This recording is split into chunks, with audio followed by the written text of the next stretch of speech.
All right, if you would take your Bibles and turn to the book of Psalms, Psalm 37. And we're going to look at verses 1 through 11 tonight in Psalm 37.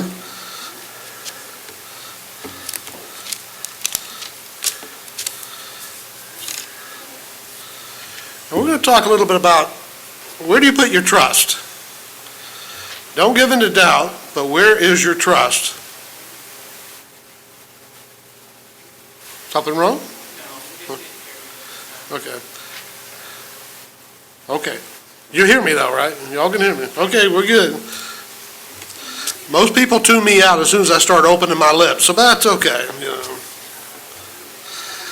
Psalm 37, beginning in verse 1, the Bible says, "Fret not thyself because of evildoers, neither be thou envious against the workers of iniquity. For they shall soon be cut down like the grass, and wither as the green herb. Trust in the Lord, and do good. So shalt thou dwell in the land, and verily thou shalt be fed. Delight thyself also in the Lord, and he shall give thee the desires of thine heart. Commit thy way unto the Lord, trust also in him, and he shall bring it to pass. And he shall bring forth thy righteousness as the light, and thy judgment as the noonday. Rest in the Lord, and wait patiently for him. Fret not thyself because of him who prospereth in his way, because of the man who bringeth wicked devices to pass. Cease from anger, and forsake wrath. Fret not thyself in any wise to do evil. For evildoers shall be cut off, but those that wait upon the Lord, they shall inherit the earth. For yet a little while, and the wicked shall not be. Yea, they shall diligently consider his place, and it shall not be. But the meek shall inherit the earth, and shall delight themselves in the abundance of peace." Let's pray. Heavenly Father, as we look into your word tonight, I pray that you will speak to our hearts. Help us to see what you would have us to see. Help us to apply it in our lives. And Lord, I pray again that Jesus would be lifted up. For it's in his name we do pray. Amen. And I understand we're here on a Wednesday night. Most of you have been in church, some of you all of your lives, some of you for a good deal of your life. And this is really the faithful few that we're looking at here. And we come in here more often than not, and you come into a church, whether it's Sunday morning, Sunday night, or Wednesday night, these are the people I'm going to find. But we all deal with a certain thing that Satan throws at us, and that's discouragement. We all get discouraged from time to time. And there's a lot of things that will bring that discouragement. David wrote this psalm, and when he wrote this psalm, he wrote it to, I guess, deal with that question that we've dealt with for ages. And that is, why is it that it seems like wicked people and those that are out there doing evil seem to prosper, while we, the righteous, that try to live in a godly life, we seem to suffer? And we deal with that question. There's not a person in here that probably hasn't asked that question at some point in your life. I mean, we look at it, we say, as my granddaughter would say, it's not fair. She's 4 years old, and it's not fair. But that's the way we act to God sometimes. God, why are you allowing this to happen? It doesn't seem fair. I mean, think about it. We go and we serve in the church. Some of you for years. Jesse grew up on the mission field. His parents, the missionaries, probably your whole life. You've been out there. They've been serving. And yet, they have problems they have to deal with. Health issues. They have traveling issues. They've got to deal with governmental issues. They've got all these things they have to deal with. You say, well, that's not fair. They're serving the Lord. You have somebody that's been preaching for years and years and years, like the pastor, been up here 50-something years, and yet he has problems he has to deal with. His wife has health issues. He has issues that he has to deal with. There's all those things. You have people that are serving in the back, working with the kids faithfully, and they have issues they have to deal with, whether it's health issues. It could be family problems. It could be financial problems. And we say, it's not fair. And then you see people out there just live any way they want. They're as wicked as they can be, and it's like nothing ever happens to them. Life just goes on. And there's times I sit there and I get frustrated by it when I look at it. I think back to when I was growing up. Now, my grandparents and my mom and we all went to the same church, and they would go. And after church, they would like to go. They had a little place up in the mountains that they would go and eat lunch. It was called Wilson's Restaurant. I don't know if it's still there, but it was up in there, and they would take that little drive. It was a nice little thing for them to do. And I remember one day they went there for lunch, and we had went home, but they had gone for lunch, and a man had been out drinking all night, and then Sunday morning, he was driving and went on the wrong side of the road. He hit my grandparents' car, and it got wrapped around a telephone pole. My grandmother's head went into the windshield, it cracked the vertebrae in her neck. She was in the hospital for quite some time, and I can still remember my mom talking about her, seeing her in the hospital, laying in the bed in the emergency room with glass in her head where they hadn't got it out. And her health was never the same after that. And here she was coming from church. And here's a guy that's been out here drinking all night, partying, no concern about the things of God. You know what happened to him? Nothing. Nothing. Now that was a different age and time, because you know what happened to him eventually? Okay, he got a ticket. Didn't get arrested, he didn't do any jail time, he got a ticket. That was it. So it was a different time. Drunk driving wasn't the big issue that we have today. But my grandmother suffered for years, the rest of her life, with the results of that accident. My grandfather had to take care of my grandmother, so he suffered providing this care, and his health started to decline. And then my mom, they couldn't take care of them, so they had to come and live with us, and so now we're all being affected by what this one person did. And he didn't skip a beat. His life went on. And I've wondered sometimes, did he even give a thought about it?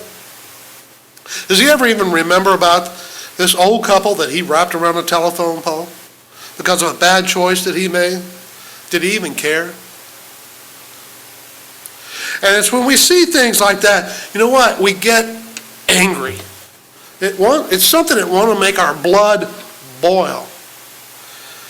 I can remember years ago when I first started coming to this church, there was a lady in our church who had a son. Saturday night he was out in an area he probably shouldn't have been. He was back behind what the Scotchman down here used to be called the Magic Market. Mike, you'll remember. The young man got robbed, shot and killed for a pack of cigarettes and a few bucks. It was horrible, tragic. And I can remember coming into the church. I think there was a Saturday night. It was Sunday morning we came into church. We were hearing about it. And I can remember how angry people in the church were. And we say, well, that's righteous. It's righteous anger. People were saying, I'd like to get my hands on this young man for just 5 minutes. Now, I know we're all spiritual. We say, oh, that's just wrong. But if that had been your son, your family, you know what you'd be saying? Give me 5 minutes alone in that room. This is someone in our church that was affected as our church family. I understand the anger. And I'm new to the church. I really didn't have close connections. But one of the first things I said is like, what struck me was, well, shouldn't we be praying for this young man? That's not because I'm super spiritual, but I was growing in the Lord. But that doesn't mean I've never, ever had those kind of feelings. See, there are certain times I've seen people get hurt, mistreated by people that are wicked and evil, and my blood tends to boil too. And that's what David's talking about here in this first verse. He says, fret not thyself because of evildoers. You know what that word fret means? It means to become heated, to be kindled. In other words, he's talking about your anger building up. He said, don't let evildoers get you angry. But that's hard to do, isn't it? See, We are in a spiritual battle. And David's realizing it, and we'll get into more of that in a minute, but Satan knows exactly what he needs to do to attack us, to get us to trip up and to fail. And really, David's one of these that's realized it's not just a spiritual battle, it's a series of spiritual battles that we're going to deal with in a spiritual war. A spiritual war. And if you go in the book of Ephesians, what's it tell you? It tells you to be angry, but sin not. You say, well, how do I do that? There is a righteous anger. See, when we look at the sin, we get angry at the sin. There's nothing wrong with that. God hates sin. The problem is we transfer the sin to the sinner and our hatred from the sin to the sinner. We let all that anger build up and that frustration. And we look around and we see all this evil that's out there and we go, wow. Turn on your news, watch your TV, read your paper, look on social media. You see all the things that are going on and we go, wow. And it's real easy for us to get discouraged. And we would see other people that are out there living lifestyles that are wicked and horrible, and we go, you know what? It's not fair that they prosper, and here we are, and we struggle. And sometimes we just say, you know what? I quit. Maybe I should start living like them. I'm not going to live for the Lord and serve the Lord. I'm going to go out here and do what I want so I can have some of those benefits too. So that's where Satan gets us. Because if you read Ephesians chapter 6 and you look where it talks about the whole armor of God, it says, put on the whole armor so that you can stand against the wiles of the devil. And when you've done all, stand. And the idea of standing is be established. You're not going anywhere. You're going to stand fast. And when it talks about the wiles, see, the battle that we have is not carnal, it's spiritual. The weapons that we're going to be attacked with are not going to necessarily be carnal weapons. They're going to be spiritual weapons. The wiles of the devil, those fiery darts. It's not going to be a gun that's going to cause you a problem. It's not going to be a knife or a sword or something like that. It's going to be the devil using his wily, fiery darts. He's going to use deceit. He's going to use deception. He's going to use discouragement. All of these things, and that is one of his biggest weapons, is discouragement.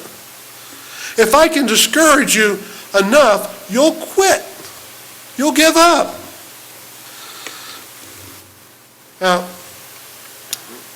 I'm a big Tennessee football fan, in case y'all didn't notice that, but I am. And here's one of the things. We had a little rocky start to the season this year. Things haven't gone to plan. We started out 0-2. Then we won a game. Then we lost 2 more games. And we went into last week's game, and people are already giving up, saying, that's it, I'm done. This team's going nowhere. They're not going to win another game the rest of the season. Well, guess what? We won a game last past Saturday. We started out going good. We got a lead, and then our quarterback got hurt. And you could just see it. It was almost like the energy in the stadiums went, people started to give up because they brought in the other quarterback that had lost all these other games. And people are like, now what do we do? Well, they ended up winning the game. And this week we've got Alabama, and I know everybody's saying, Paul, you all have a chance. There's always a chance until the kickoff, okay? Always a chance. Until they get outscored and there is absolutely no enough time to come. There's always a chance. See, that's what Satan wants us to do. He wants to tell you, you can't win the battle. You can't win. It's just going to get worse and worse and worse. Just quit. Give up. Don't try to reach people out in this community. They don't want to hear it. How many times have Keith's gone out and the pastor comes up here and he said, we went out knocking, nobody wants to come to the door. You know what? Quit. Quit knocking on the doors. You're not going to get anybody to come to the doors. You invite people to church and they don't come. Quit! Quit inviting people. You know what? They don't care about your little church.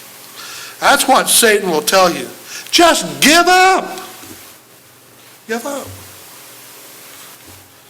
Now, that's not what God wants us to do, but Satan wants us to doubt the things that are going on, doubt that we can win, throw our hands in the air and quit. And you know what else he'll do? He'll say, well, look at these people that aren't in church, that used to be so faithful, and how God's blessing them. Their lives seem to be going good. They're not having all these problems. Why don't you just give up and quit? Start doing what you want. You need money? You don't need to go to church. Go to work. Get out there and get that overtime. Oh, yeah. See, before I started coming to the church, I was all about the overtime. That's good money. Then Sundays you got paid double time. Wow. Wow. And when back then it was like, you're only making a few dollars an hour. You're like, double time. Wow, this is great. You get that nice big fat paycheck that's, after they take out FICA and all that. I'm like, who is this FICA person? Well, they keep taking my money. But they take all that stuff out. I still got a good little bit of money here. So he's like, all about that. But then I started coming to church and I realized there were some things more important than the money. But there are some people like, you know what? I want the nice big house. I want the nice big car, the fancy car. I want all of these things, these material things. I look around and I'm just not happy with what I've got. I'm not. Now, I've been living down the street here in the same house for 30 years. And guess what? We've outgrown the house. Yes, I would be so envious of a house that had closet space. You know what? I told my kids, I said, if you ever move, my daughter Kayla, her room's right across it. If you ever move out, please, Lord, help her to move out.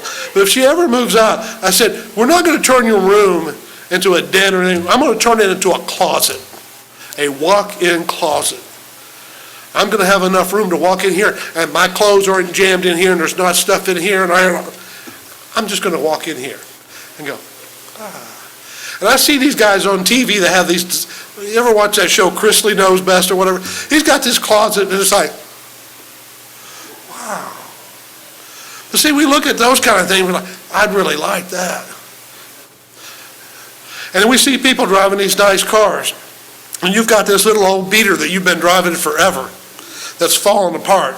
You got to get out, you got to push it to try to get it to start, and those kind of things.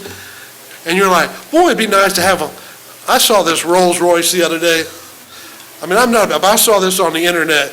It's got like luggage space underneath the door. You push a button and it comes out, and there's luggage, and it's Rolls Royce luggage that comes with it. It's only got like one seat, which is in the back. It's automated. You don't have to drive it. It drives itself. But it comes with umbrellas in the doors.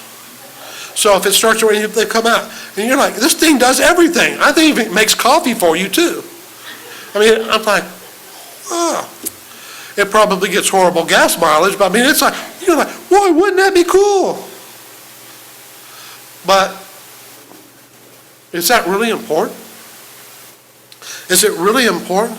But we see all these people that have those kind of things and this technology, and we get all worked up about it and say, why do they get to have that, but God's people have to drive the clunkers and live in the small houses that are falling apart and have to wear hand-me-down clothes, or we have to go shopping at the thrift stores or whatever. Why can't we have all these brand new things? Why can't we have all these fancy things? It's not fair. And we get worked up about it. And I'm sure you saw it on the news. You saw maybe that one of these TV people had got involved in the college admission scams, bribed people to get their kids into school. One of them started her first day of jail today. 14 days in prison. 14 days. 2 weeks. And had been one of us, they would have thrown the book at us. We'd be in jail, and we would be in like hard labor. We'd be in like Rikers or someplace. San Quentin, I don't know. because we did something like that. But yeah, there probably is some minimum security thing for 14 days, a little spa. They get a little something going on. Oh, but they're locked up. 14 days. It made me think back to a case a few years ago. You remember Bernie Madoff, the tax guy? He ripped off millions of dollars from people while they lost their investment. People that thought they were going to retire had to go back to work. He gets a few months in a minimum security prison. And there was this young man, or not young man, an older man who was living in Texas. He was a Hungarian immigrant. And he was working 2 jobs. He had a dream. He wanted to start his own gas station. And there was this piece of property that was overrun with weeds and stuff. People used to go out there. Drug addicts would go out and shoot up and leave their dirty needles out there. People would throw trash and do all these things. This man bought that property. He cleaned it all up by himself. Got rid of all the toxic waste, got rid of all the garbage, got rid of the needles, all of that. Built his garage. Working 2 jobs to do all this. Opens his garage, and somebody called the EPA because the land was built on wetland. He didn't know it.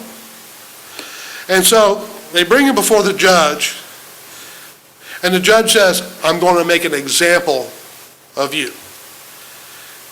Fined him $2.5 million. He was sentenced to 6 years in prison, had to tear down and restore the property the way it was. This was an eyesore. It was a health hazard. It was a danger. And he's getting a book thrown at him while a guy like Bernie Madoff, rich guy, gets 15 months in a federal security. And he gets out early after bilking millions of dollars away from people. See, that's the stuff we look at, and it makes your blood boil. And we as Christians go, why, Lord, you allow this to happen?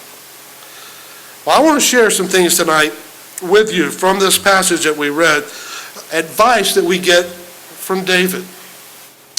And we're talking about doubt and putting your trust in the right place. Verse 1, David says first, fret not, and neither be thou envious. It says, fret not thyself because of evildoers, neither be envious against the workers of iniquity. See, when David wrote this was someone that had been through the battles.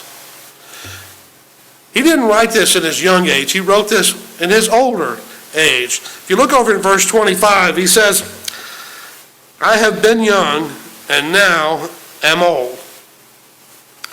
Yet have I not seen the righteous forsaken, nor his seed begging bread. You know what he's saying? This is what I've learned through the years. And he's not just talking about a chronological maturity. He's talking about a spiritual maturity that he's attained. He said, God has never, ever let his people down. He's never, ever let his people down. So don't doubt. Don't doubt God. Don't fret.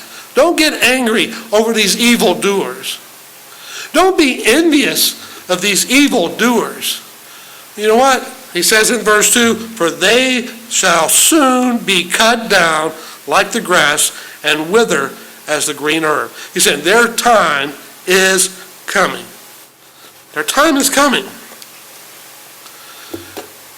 I know we look around and we see all kinds of stuff that's going on. We had a lady came in last week talking about the copier contract. And we got on the subject of, I don't know how we got it on our kids, and I was telling them that my youngest daughter was on Charleston County grand jury for about 6 months. It was several years ago. And we just got on the subject, and she goes, oh, that was about the time that things happened with Dylan Roof, isn't it? And I said, yeah, but I don't think she was on it when all that stuff came to the thing. And we started talking about Dylan Roof a little bit. Now, I'm sure all of you are familiar with what happened. It was a Wednesday night, just like tonight, 2015, in the month of June. This young man goes into a church downtown where people are gathered to worship the Lord. And he gets involved. He's sitting there and listening for But before the service is over, he gets up, pulls out a weapon, and starts shooting people. And he kills 9 people. Not just men, women were killed. Mothers, brothers, fathers killed. In a senseless act. And that's bad enough. I know we get angry. We get angry about that sin. But if you have read about Dylan Roof, you'll see when he was brought to trial, he made a mockery of the court system. So I'm going to be my own attorney. And his parents pled with him and said, you've already made enough of a mess. Don't do this. He's like, I don't care. He goes to court. He said, I'm not sorry for what I've done. I would do it again. Here's a young man so full of hate, and he's so evil. He called himself, he said, I'm a sociopath. No remorse. That's the kind of stuff that just makes your blood boil. And we want to see this person pay for what they've done. When I was reading something the other day, there was a woman and one of her family members was killed in the attack. And she said, you know, I'm against the death penalty. I wasn't always against the death penalty, but I'm against it now because I want to see this young man spend the rest of his day in a prison cell. That's what I want to see. That was justice to her. Not killing him.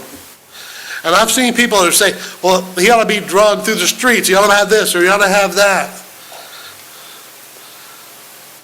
But even if he never, ever pays a price in this world, understand this, he will stand before a righteous and holy God who will judge him for what he's done.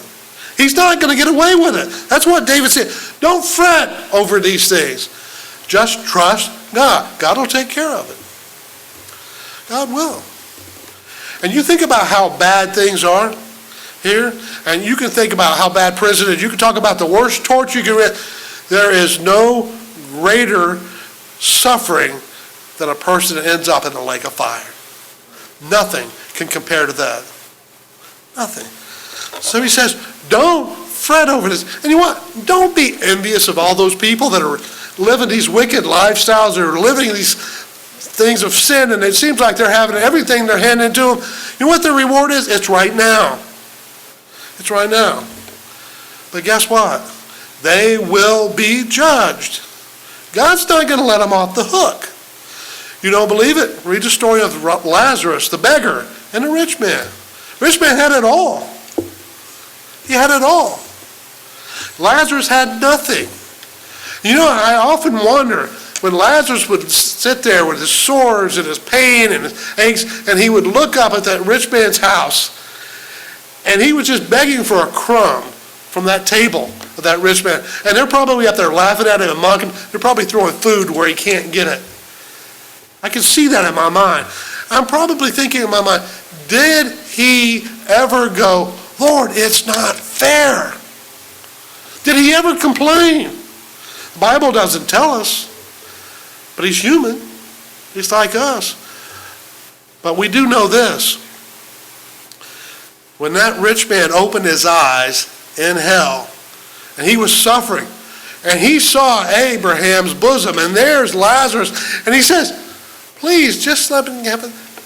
Take his finger and dip it in the water, put it on my tongue, just a drop of water.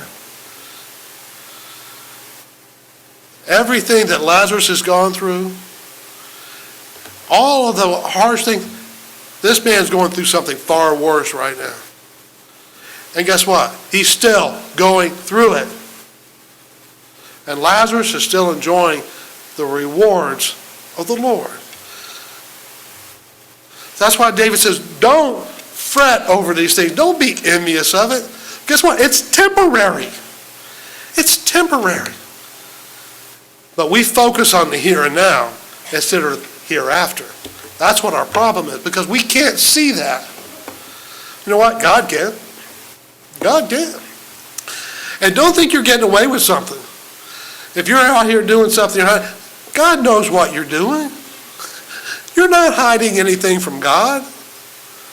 Oh, if I go over here and I go like this, God won't see it. Yes, he does. Yes, he does. Lou and I were talking about something earlier, and I was telling about my granddaughter. She likes to go in the house and sneak chocolate. And I know she gets to the chocolate because she's not very good at covering her tracks. One, she leaves the wrappers everywhere. But the other thing is I keep the chocolate in the freezer because I like it cold. Don't ask me why, I just like cold chocolate. But she leaves the chair because she can't reach it. She climbs up in the chair and she gets it. She leaves the chair right there. Put the chair back if you don't want to get caught. See, that's what we think we're doing. But God knows exactly what you're doing. You're not going to cover your tracks. But here's the thing he tells us also. In verse 3, he says, trust in the Lord and do good. So shalt thou dwell in the land, and verily thou shalt be fed. What he's saying? Don't trust in the things of the world. Don't let government be what you lean on. Don't let people be what you lean on. You know what? Don't even lean on your family, because every one of them will let you down. Your friends, your family, the government. You know what? Trust in God. Trust in God. Someone that will never, ever let you down. And he tells you, no matter what everybody else is doing, you do good. You do right. You do right. That's a hard thing to do right sometimes. I used to work for the government. I worked in the Navy for the government. I worked for the Navy. And there's always somebody that wants to cut a corner somewhere. Cut a corner. That's just the way it is. And when you say, no, we're not cutting a corner, I want to do right, you know what? You become the bad guy. No, we're going to do it the right way. Oh, no.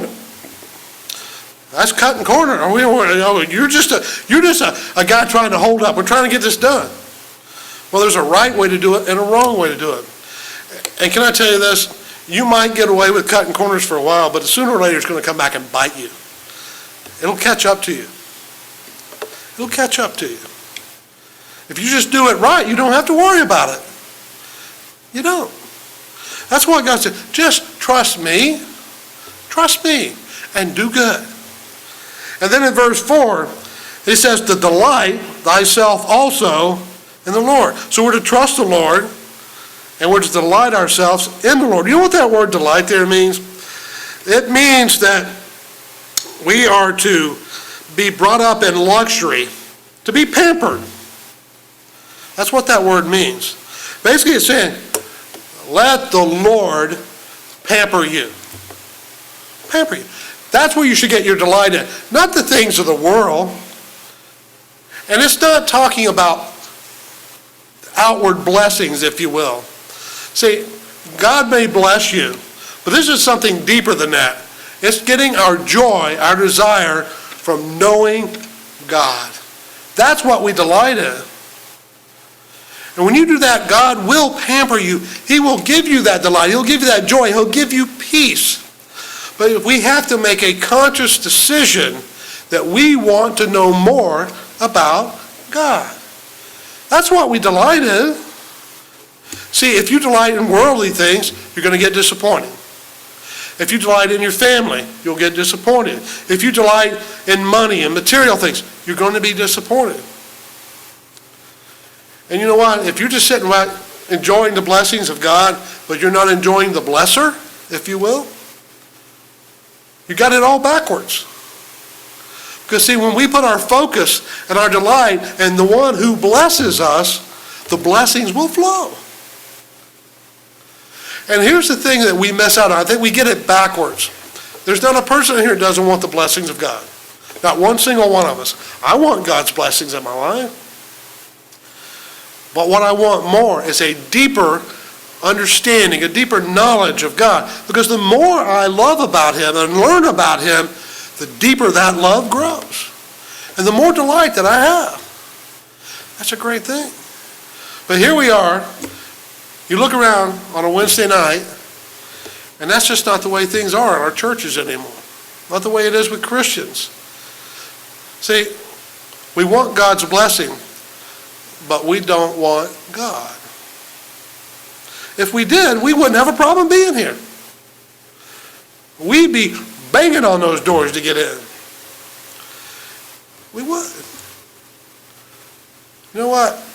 I felt horrible this afternoon. I did. I didn't feel good. But I wanted to be in God's house. Not just because I'm speaking tonight. I want to be in God's house, around God's people. I want to be in God's Word. I want God to speak to me. Why? Because that's where I get my delight. It's not in everything else. Oh yeah, I could have stayed in bed and rested and slept and have all that. Yeah. But there's something missing there. I was eating something the other day, a chicken biscuit I'd gotten at the gas station. And it was a fresh one, Jesse, just so you know. It hadn't been sitting in the refrigerator for weeks on end. But anyway.